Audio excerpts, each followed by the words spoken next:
There are two questions that determine whether your reader stays with you or not. And in part 3 here, I want to focus on how asking and answering these two questions can connect you more deeply to your reader. And in my experience, asking and answering these two questions really highlights some of the major differences between a novice and an expert writer. So let's dive in. So in part 2, we saw that the page is never truly blank. We have all of this stuff here, all of these rules, all of these decisions that we made to make it so that the page is never actually blank. We have things in our brain going on underneath the surface that guide our decision making while we're writing a sentence. So now in part 3, we have two sentences to play with. Venice Beach. Marcus found his first vet lying spread-eagled sideways across the dock. So, how do we know where to go from here?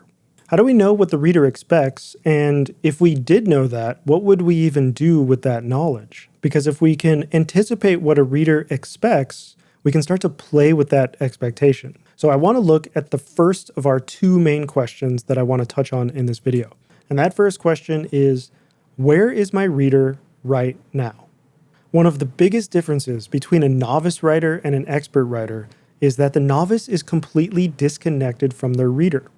They're not writing to anybody, they're not writing for anybody, and they're not trying to get into the reader's head and understand their experience of the story in the moment. Now, I don't mean you have to picture a particular person while you're writing a story, but if you never imagine reading your story from the reader's perspective, from someone who is not you, then it's very easy to allow the reader to get lost. And I mean this literally. They won't know where they are. They won't know where they are in time, in space, and they won't have any context for what's happening in the story. So let's get back to the example we have right in front of us. So where is my reader here?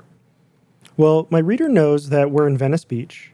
We don't really know anything beyond that, and there might already be some associations there, but beyond that, we just have a general location. We also know our main character is Marcus. We know we're on a dock, and we also know that there's a veteran lying on this dock. Now, there might be some confusion here, because before any context, or without any context, this word vet might seem a little bit strange at first. So it's not 100% clear, but we do know we have a general location, we have a more specific location, a dock, we have a main character, and we have a second character.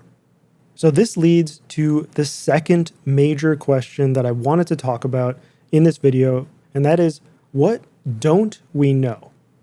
So the first question is, where's my reader right now? And the second question is, what doesn't my reader know about this scene? And this is just as important as question 1, because what the reader doesn't know is what keeps them reading. So let's look at our example here. We've gone over what our reader knows from these two sentences, but what does our reader not know? What questions is our reader going to be asking at this moment because they've just read both of these sentences? So I want you to take a moment and think, based on the context of these two sentences, what questions do you think the reader might have right now? So if I'm the reader, the questions that I would have from these two sentences would be, 1, why is this vet lying in this weird position on the dock? Right? Why is this vet lying spread-eagled sideways across the dock? And the second question I would have as a reader is, why did Marcus find him? So Marcus is looking for vets, but it's also his first one. There's just a little bit of tension here. There's a little bit of a strange juxtaposition. And so if I'm the reader, I would want to know what this means. So let's look at some of the things that we know so far. So we know that Marcus is our main character. We know that we're at Venice Beach. We're wondering, okay, why is this vet lying on the dock? I'm also wondering, what does found mean here? And finally, what does his first vet actually mean, right? So these are the things that I, as the reader, feel that I know, but also don't fully understand. So the thing I want to really highlight here is that we have things that we, as the reader, know, and we also have questions as the reader. This is actually something that so many writers miss because it's a little bit counterintuitive on the surface. Because what's going to make a reader very curious about what's going to happen next in your story is not presenting them with a bunch of direct questions or obviously missing information. But what actually works is grounding them more directly in the present moment of the story. Give them more information. You want to give them as much information and context as you possibly can. So let's say, for example, I start a story like this. The shovel bit again and again into the soft earth, one little pile of history carved out and hauled away, heaped now onto a bigger pile of the present. A lot of writers start with general or hyper zoomed in openings like this, and they're hoping that the reader asks, why is this character digging? Are they digging a grave? Did someone die? How did that person die? And they're hoping that the reader has all these questions just immediately popping into their brain. But that's not how we actually work as readers or as people. We actually get really curious when we have almost all of the information available. We're hooked when we have enough context to make a little bit of sense of the situation, but not enough to fully comprehend it. Now let's compare that to a first sentence like this. It was the second anniversary of his wife's murder, and Marcus approached her grave with his shovel. Now, I want to be clear that I'm not saying one of these sentences is a better opening sentence than another. I'm saying pay attention to where your reader is. When a reader is just starting a story, they have no idea what you're going to do.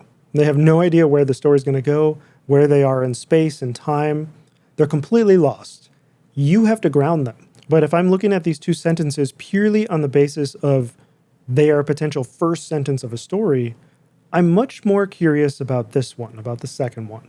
And so the primary takeaway here is make sure you're paying attention to where the reader is in the story right now. All right, but let's get rid of this shit. Let's come back to our sentences and see what I chose to do next. Venice Beach. Marcus found his first vet lying spread-eagled sideways across the dock. He might have thought the man dead if he hadn't been tracking him. Now, this is actually a great teaching moment because when I look at this again, especially this third sentence, I'm actually wondering if I made a mistake.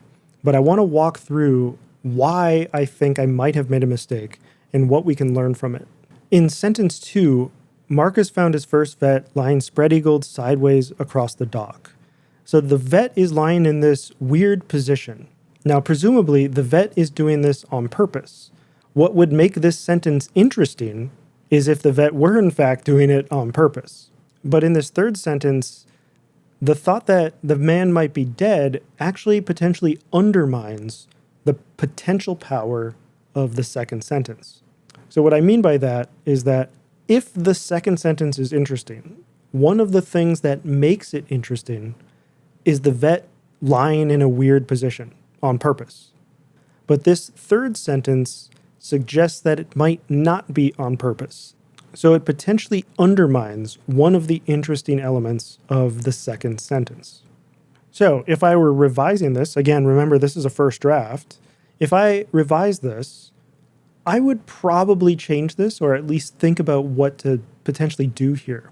But notice that even if I change it, the most important part is that I would know why I'm changing it.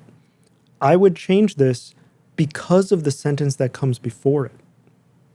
I would have a reason for changing this third sentence, which means, one, I can actually learn from the change. I can learn from the revision process, but also the sentence can actually get better. It won't just be a lateral change because I know why I'm making the change. Now, what about the second clause in this third sentence here? If he hadn't been tracking him.